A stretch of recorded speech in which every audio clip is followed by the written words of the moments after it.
What is the best game I've ever played? I mean, probably Nintendo's. No.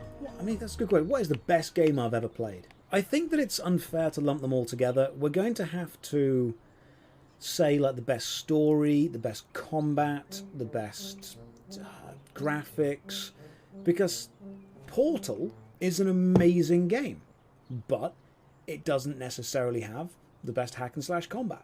Devil May Cry 1, amazing hack and slash combat, doesn't have the best team composition. Dragon Age Origins, Baldur's Gate. There's a lot of games that do a lot of things very well. But if I had to say what game I think has done all of them remarkably well recently, probably Elden Ring. I mean, people are naming some games in the chat that are absolutely iconic. Best Elder Scrolls game. I mean, pretty obvious. Come on, Morrowind. Straight there. But then so someone says to me, oh, is Factorio the best game I've ever played? You know what? No, Factorio is not the best game I've ever played, but it is one of the few games I've played that I look up and realise that it's been a day. That's what's like, you start playing Factorio and you're like, oh, it's 4:30. And then you play for a bit and then you look up and you're like, oh, it's 4:30. I didn't even realise. Genuinely. Factorio is a time travel drug. That's what it is.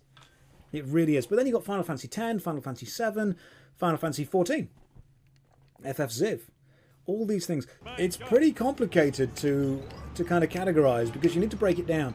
Like, what's the best story in a game I've played? What's the best combat? What's the best graphics? What's the best silly, funny, surrealist thing I've played? Because I've got really good memories of being in school and it would be lunchtime because I lived close enough to school that I was able to go home at lunchtime and then come back. It was a thing we were allowed to do. So I said to all my mates when we were in like college and sixth form, hey, back to mine. We're going to load up Time Splitters 2. We're going to create a custom map. We're going to build some custom weapons and stuff, play a bit of Time Splitters, and then we'll go back to school. And you know what? It was a lie. We didn't go back to school. We just custom made Time Splitters maps for the next 3 or 4 hours and then played that. And it was great. It was amazing. But is Time Splitters 1 and 2 the greatest game I've ever played? No. It's a damn good game, but it isn't the greatest. Oh, God. Okay, we're getting into it now.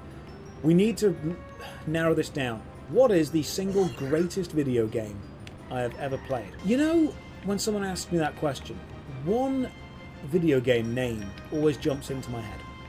And it's not the best graphics. It's not the best combat. It's not the best acting. It's a bloody good story. I mean, the acting is still spot on, to be fair.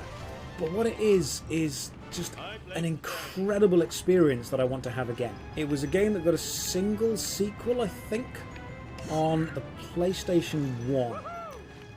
Legacy of Kain, Soul Reaver. Soul Reaver was a masterpiece. An absolute masterpiece. I love everything about Soul Reaver. I think it's incredible. It's brilliant. It's really good. The whole series, the acting. I mean, Soul Reaver is just Shakespeare in video game form. It's perfect. If there was one game they had to remaster, I would want them to remaster Soul Reaver, and I would want to be there to make sure they did it right. Do you know, Soul Reaver was written by Amy Hennig. Do you know what Amy Hennig went on to go and write? Frickin' Uncharted.